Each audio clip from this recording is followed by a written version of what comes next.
Welcome to Assembly Calendar. I'm Mike Friesen, and with us for our program today, Assemblyman Bob Oaks. Bob Oaks represents the 130th Assembly District in New York State. That's an Assembly District that includes the counties of Cayuga, Wayne, and Oswego. And we want to thank you folks all throughout the region for joining us for our program today. And Bob Oaks, always nice to see you. Thank you, Mike. No, I mean that. It really is. It's always okay. We are here to let you folks watching know what's going on at the state capitol. And we are knee-deep this week as we tape this program in budget talks here. It's that time when there are 3 different budget proposals on the table right now, and it's just kind of a question and a matter of smushing them all together and coming up with one final budget product. That's not always easy to do, but that's what's happening right now. We are, and we're taping this on the 19th of March, and so expectations changed a bit this year from the standpoint of because of both Passover and Easter coming during the last week of March, some expectations that a budget could actually be done early, perhaps the earliest in 30 plus years for the state to come together. And as we sit here, some of that might be slipping away a little bit because there are still issues that have not been closed down or come to final agreement.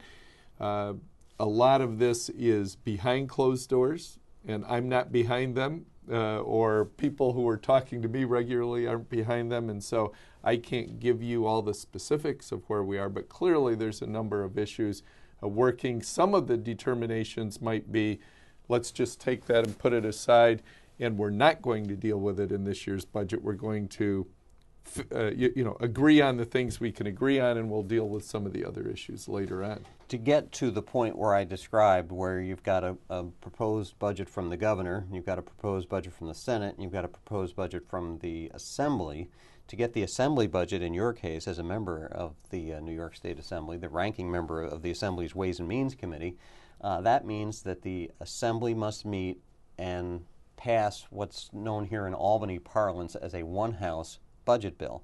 And we've got some footage of you debating that and talking about that particular effort. And there's some things that the Assembly leadership put in their budget proposal that you had problems with. Absolutely. And Mike, as you look at that process, the governor comes out in around the 3rd week of January, puts his budget out. Almost immediately after that, the Senate Finance Committee and the Assembly Ways and Means Committee, the 2 committees that deal with issues related to spending and taxing, raising money and spending the money of the people of the state, end up setting up a number of hearings, 13, 14 hearings carried out over the next month, where people can come, organizations, entities from around the state, to discuss their things they might agree with the governor's budget, things they might disagree with. Once that process is completed, and again taking that month, now that takes us pretty much into March, and then, as you were mentioning, the one-house bills of the Senate, of the Assembly, put together as a following the input as a reaction to the governor's budget.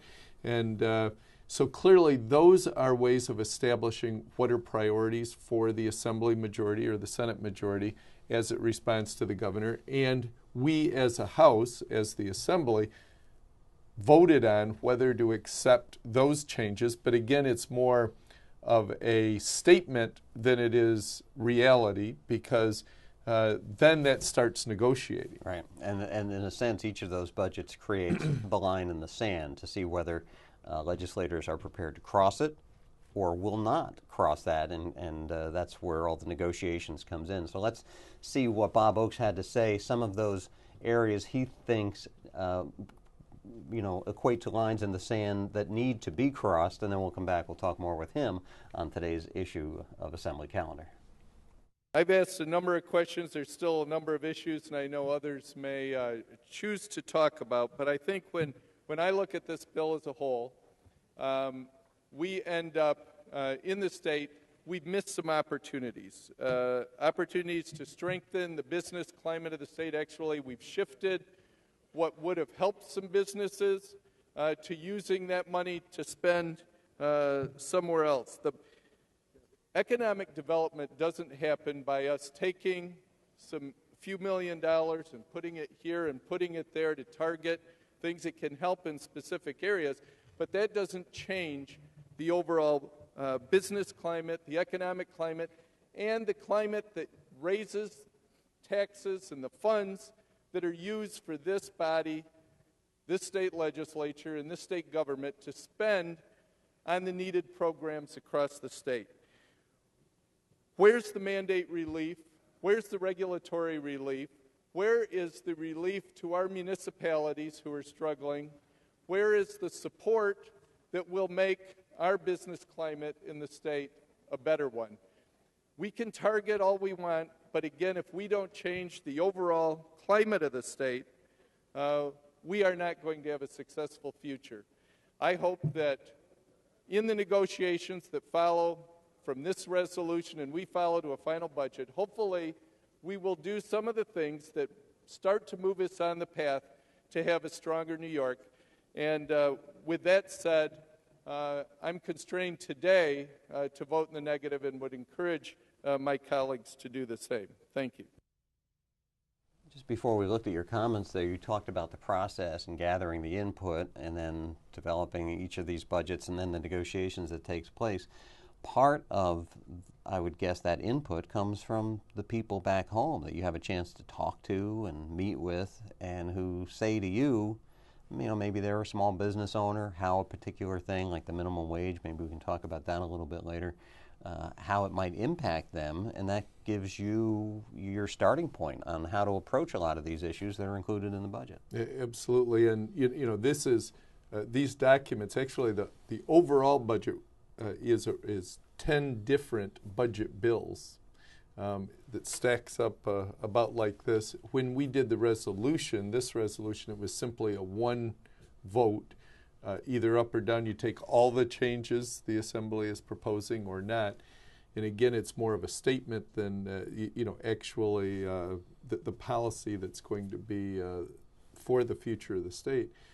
But I think, as you notice, my focus there, I think this budget, what the governor proposed, and then the Assembly took out a number of the, the governor didn't do much in mandate relief, but the Assembly actually took out most of what the governor put in, so it's even weaker.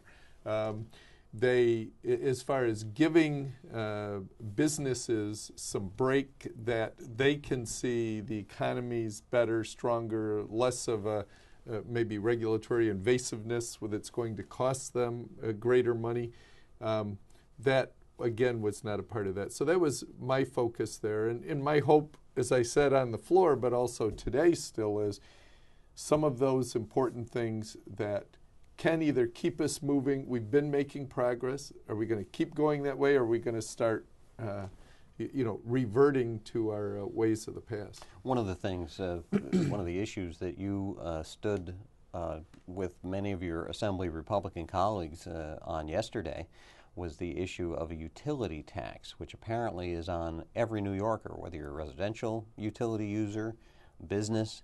There's a line on the bill that is simply a fee that goes right to the state of New York. Your premise in having this press conference yesterday was, this has got to go. This is exactly the kind of thing we're talking about, where the state is making these policies that simply are sucking money away from the people, keeping the economy down, not allowing them to take that money and use it for, something positive that will turn things around in this state. New York State has high utility bills compared to other states, and it's for different reasons. Some of it is the mix of energy that makes our electricity and whatever, but one of the reasons is we tax it a whole lot at the local level and at the state level.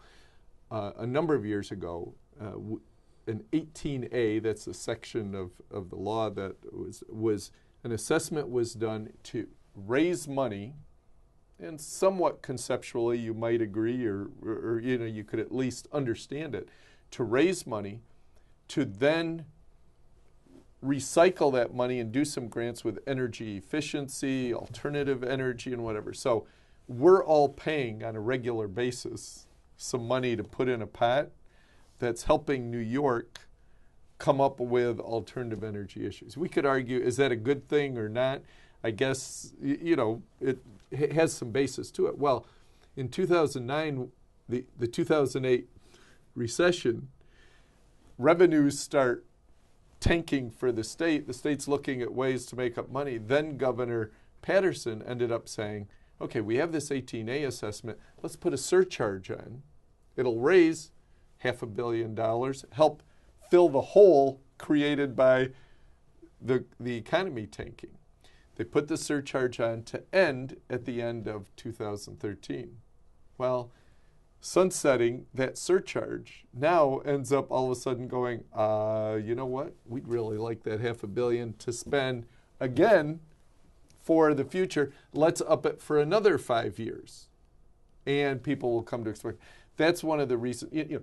We can trickle this to death, but it ends up making, as I was talking before, I think, if those are the types of things we do on a regular basis, look for ways, where's an easy add-on to make $500 million here and $500 million, that's sucking the money out of the state's economy that could be used in the pockets of our consumers and individuals in the state, and that's money that we really feel as a conference, it was set to expire, it got us over a hump, let's let it expire. But what would happen if you take that? I mean, is there a place to cut spending in the budget by that amount of money? What do you do if you don't have that revenue coming in anymore? The impact in this year's budget is around $250 million. In the following years, it would be $500 million. Part of that is when it started to pay and people pay up front and whatever. So we've looked at the budget. There are a number of ways that we've looked at doing it, whether it's we have a Medicaid program that is the most generous in the nation. The Senate's proposal in this year's budget, their one House bill, eliminated that down sum that has a savings, guess what, of $250 million. After the governor submitted his budget, there was a revenue forecasting, looking with economists, how much money are we going to have? There was around $200 million above the governor's estimate that could be spent. In addition to that, there's actually the Seneca Indians have a compact with the state on paying revenues from casinos that they run in the western part of the state. They've had an issue with the state where they have been holding back some of that money. And actually in escrow, if the state settles that disagreement, there are several $100 million there. So the other thing is, Mike, this is a $141.2 billion budget when you add up some things from Sandy that are coming from the feds and some Obamacare money that's coming in on top of what we've had before. When you have that much money, adjusting $250 million, and there's some of that can be done as well. But on the other side of that could be a huge boost to the economy. Absolutely. The people, instead of paying it to the state through their utility bills, could go out, buy some things, have dinner, all those different things that really all of a sudden can turn an economy around and get things thriving again, which is something New York State's now been looking for almost 5 years, has it been? It is. It's been a long time. That's going to do it for us today. As always, we want to thank Bob Oaks for stopping by. If you folks want to reach out to your representative, easy thing for you to do. Contact Bob Oaks at the office in Lyons, dial 946-5166. You see the email address, oaksr@assembly.state.ny.us. Check him out on Facebook. You can find Assemblyman Oaks there, too. As we thank Bob Oaks, we thank you folks, too, for spending your time. We'll hope to see you all soon for that next edition when we'll know more about what this state budget's going to look like. That'll be our next edition of Assembly Calendar.